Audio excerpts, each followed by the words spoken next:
Welcome to Imrana kitchen. இன்னைக்கு இம்ரானா கிச்சன்ல சிம்பிளான சிக்கன் கிரேவி செய்கிறோம். அதுக்கு கடல் எண்ணெய் தேங்காய் எண்ணெய் கலந்து ஊற்றிட்டு ஒரு 20 சின்ன வெங்காயத்தை க்ரஷ் பண்ணி ஆட் பண்ணிக்கிறேன். அது கூட ஒரு 1/4 ஸ்பூன் அளவு மஞ்சத்தூள் போட்டு நல்லா வணக்கிடுவோம்.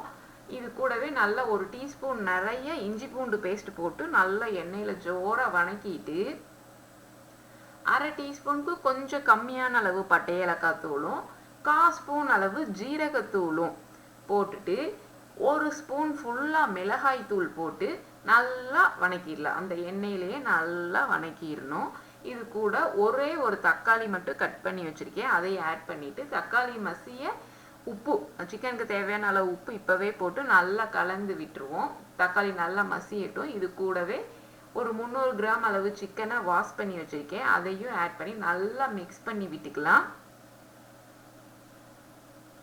மிக்ஸ் பண்ணி விட்டது கொஞ்சமாக மல்லி இலை போட்டு கொஞ்சம் லைட்டாக பிடிக்குதுங்கிறனால லைட்டாக தண்ணி விட்டு நல்லா கலந்து விடுறேன். நல்லா எண்ணெய் பிரிகிற அளவு ஃபஸ்ட்டு நல்லா வணங்கட்டும். இந்த அளவு வணங்கினதுக்கப்புறம் ஒரு 1/2 டம்ளர் அளவு தண்ணி ஊற்றிட்டு குக்கரை மூடி நம்ம விசில் வைக்கணும். இப்போது என்ன அப்படின்னா, குக்கரை நான் இப்போ மூடிட்டு ஏர் நல்லா வந்ததுக்கப்புறம் தான் வெயிட் போடுவேன்.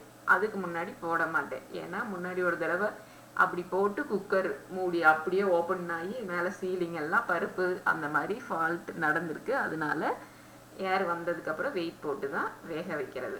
இப்போ நமக்கு 2 விசில் முடிஞ்சு சிம்மில் வச்சுட்டு ஓப்பன் பண்ணி பார்த்தோம்னா நல்ல எண்ணெயெல்லாம் பிரிஞ்சு நல்ல சிக்கன் கிரேவி ரெடி ஆயிடுச்சு. இதை கொஞ்சம் தண்ணி இருக்குது அப்படிங்கிறதுனால அதை வற்ற வைக்கிறதுக்கு சிம்மிலேயே வச்சு ஒரு 1/2 டீஸ்பூன் அளவு பெப்பர் தூள் ஆட் பண்ணி சிம்மிலேயே வச்சு கொதிக்க வச்சிட்டோம்னா நமக்கு வேணுங்கிற கன்சிஸ்டன்சிக்கு கிரேவி இப்போ கிடைச்சாச்சு. இது ரைஸ், பூரி, சப்பாத்தி, பரோட்டா, நான் எல்லாத்துக்குமே இந்த சிக்கன் கிரேவி சிம்பிளாக ஈஸியாக செய்யக்கூடிய சிக்கன் கிரேவி மேட்ச் ஆகும். உங்களுக்கு பிடிச்சிருந்தா நீங்களும் செஞ்சு பாருங்கள், என்ஜாய் பண்ணுங்கள். தேங்க்ஸ் ஃபார் வாட்சிங். மறக்காமல் சப்ஸ்கிரைப் பண்ணிடுங்க.